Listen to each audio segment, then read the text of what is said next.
ISBT Palampur. These are all infrared heating system that is we are using for enriching the air temperature.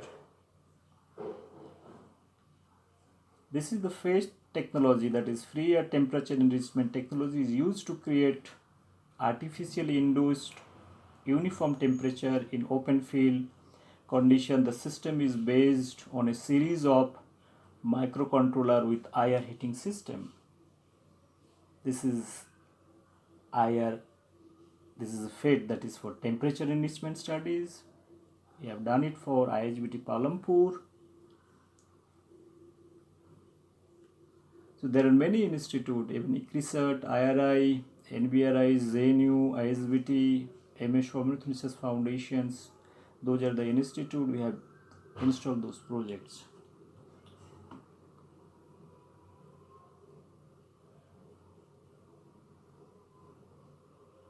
This is basically the FET system, how it looks. You have the hexagonal ring, you have the infrared heating system that is mounted inside the ring in certain height. It can be mounted vertically or horizontally, and there are few monitoring parameters: temperature, RH, CO2, with a data logging system, with a controlling panel inside the system that has been mounted.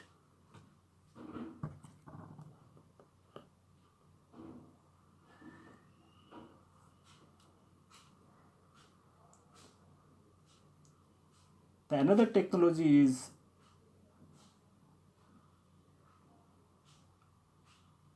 free air temperature enrichment. We have again done it for IRI. You can see the structure over here where you have the infrared heating system. We have tried to fix it and with a hanging option, so as and when plan grows you can have the height adjustment option. That options also we have given.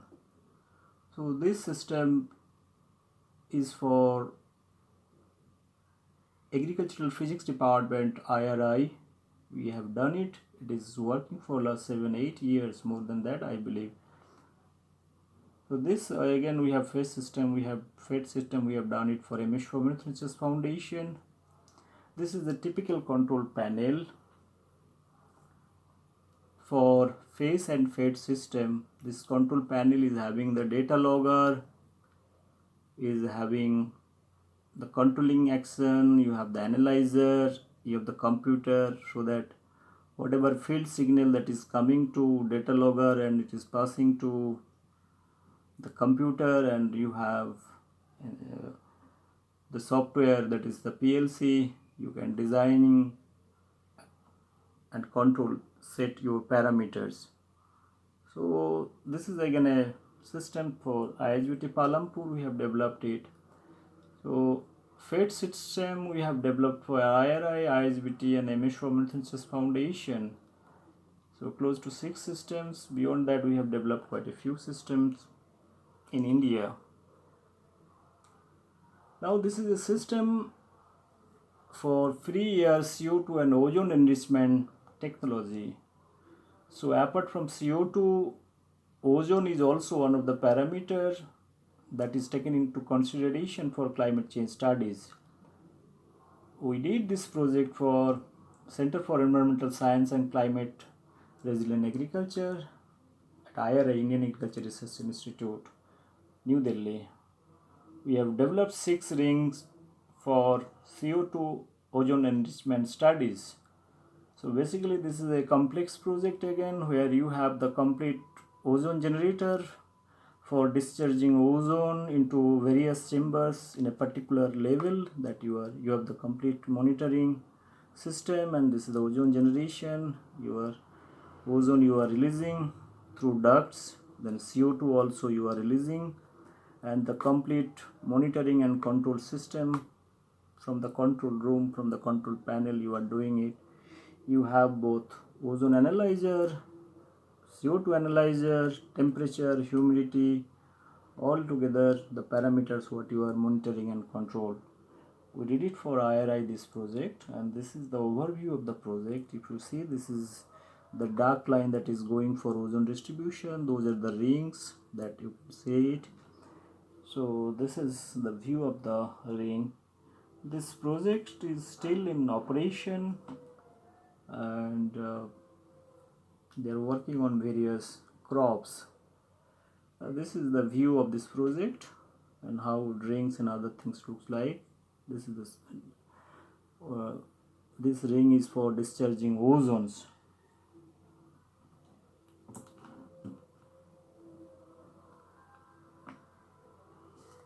This is one more technology that is very important to understand. Is the temperature gradient tunnel technology.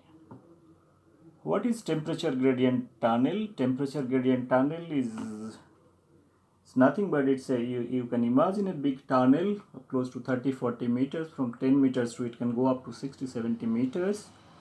It can have height or dia of 4-5 meters. Height maybe you can go for like width 3-4 meter based on number of crops you want to develop. So it has got basically air blowing facilities. So you can take air from one direction. There is a heating system in place. So once the hot air travels from one direction to another direction, and another part you are taking air from another direction.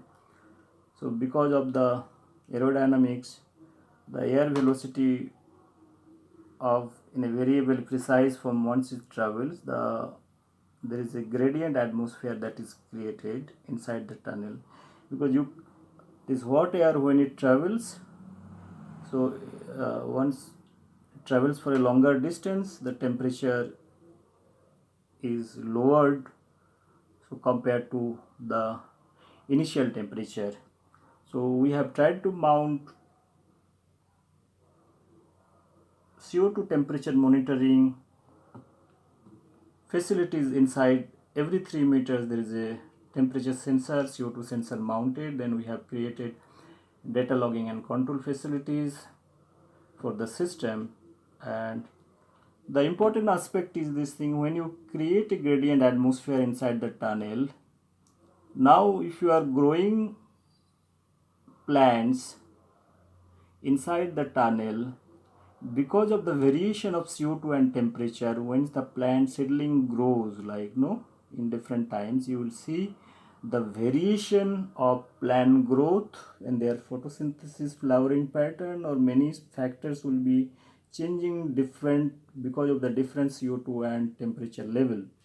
So you can easily pick a particular temperature and CO2 level which is the best suited for the plants, and you can develop the best variety keeping the climatic conditions in mind. This we have done it for TZT, for IRI. They are working on wheat, rice and many other various plants, and this project we have also developed for nuclear agricultural physics department for IRI. This we have done it for CPRI, CRRI, that is Central Rice Research Institute. The current name is NRRI, National Rice Research Institute, Kotok.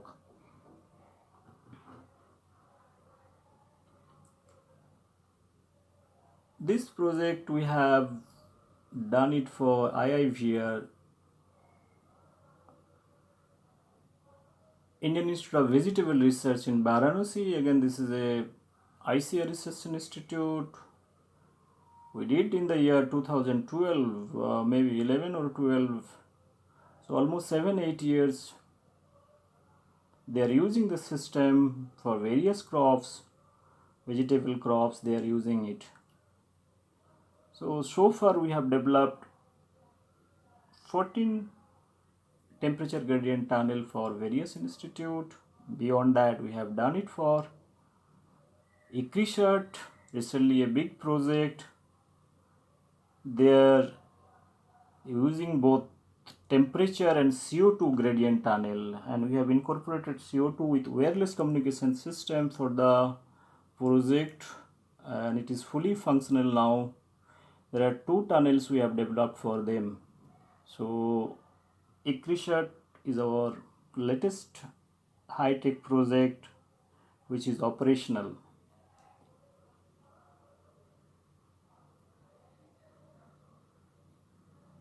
This is one more project, interesting project, that gradient CO2 elongated tunnel technology.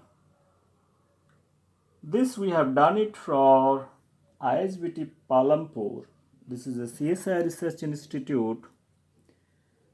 This project is a complex project. We have taken a paper from Elsevier. Basically, if you see the concept part, I'll explain to you. Here you have tunnel 1, 2, 3, 4, 5, 6, 7, and those tunnels are interconnected, and each tunnel close to 13 or 14 feet, and it's a very close system where you have complete monitoring of CO2 temperature, and inside tunnel you have drip irrigation and everything is there. Now the question is, their objective is to study the impact of CO2, different CO2 level inside the tunnel while they are growing various crops. Now imagine a situation, if you try to, if you go high altitude, because this institute is located in a Himalayan belt, in Palampur. So their objective is to study the various medicinal plants is growing in different altitude. Once you go little higher altitude, here your CO2 level and oxygen also level is less. Now in normal, you see the CO2 level is 380 ppm. Now if you go at higher level, CO2 level will be less. So now when you do your experimental design, now how do you reduce CO2 below 380 ppm, bring down to 300 or 290 or 280 ppm? Now it is very difficult to do that, to reduce the CO2 level what you have in atmosphere below to that level. Now what we have done is, we have tried to purge air from one direction to another direction. So let's say here you have 380 ppm normal air. Once you are pulling the same air, you are taking it to the second one, third one, then fourth one, fifth one, sixth one, seventh one. What is happening? Because of the same CO2 level, once you are growing plants, now coming to the second one, again it is consumed by the plants. Now the CO2 will be much more less here compared to the first tunnel. Third one will be again much more less, like that. Now how do you monitor the CO2 level? We have put the complete CO2 monitoring system in each tunnel, and we have given a data logging option for the CO2 and monitoring option for the CO2, again for the temperature and RH. So basically, once you have the 380 ppm CO2 here, gradually it comes to 370, 360, like that, 350, 340, something like that. Gradually you can bring the CO2 level up to 330 or 320. Now basically you are creating stress.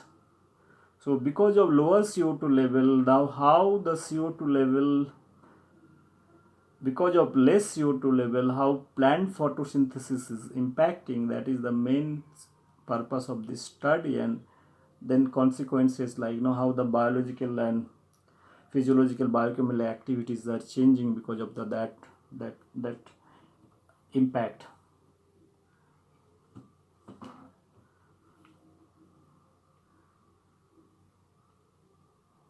So this is the system. Now you can see it. in a better form. It's a polycarbonate structure connected like no. It's a big compartment of train like bogies. You see, there are 7 bogies. There are interconnected path that is created now. Those are the drip irrigation, and here you have different sensors that is mounted inside this chamber. This is one technology. We did it for CO2 elevated bioreactor. We did it for Assam Agriculture University. We have developed, you know that how Azula Anabina, because it is a symbiotic relation, fix the atmospheric nitrogen, how they want to use Azula for enhancing the crop productivity and biomass of rice plants. So we have developed couple of system for them with a CO2 discharge facilities into each bioreactor, and they have studied and they have tried to develop different Azolla varieties which are capable to grow in a high CO2 level uh, and temperature. Their objective is to develop certain strain of Azolla which are suited for the rice plants. So those are the basically the physical structure. You can see this is cemented structure with polycarbonate structure. It has got AC cooling system. Inside that you have CO2, oxygen, temperature monitoring and control facilities. It is controlled through computer, and it has got complete data logging and control system that is built for the system. This is basically the system. Is here got the data logging, the CO2 discharge through solenoid to different temperatures. That is been released through solenoid here. This is the just front view of the structure with a cooling system for the bioreactor and also instrumentation console. This is basically overview of this project. There are altogether 6 chamber we have developed, both for monitoring oxygen, CO2 temperature, okay, level inside the tunnel, and this is bioreactor 1 to bioreactor 6. So you can have permutation combination while experimenting your designing. This is basically control and automation system for the bioreactor. So we have also developed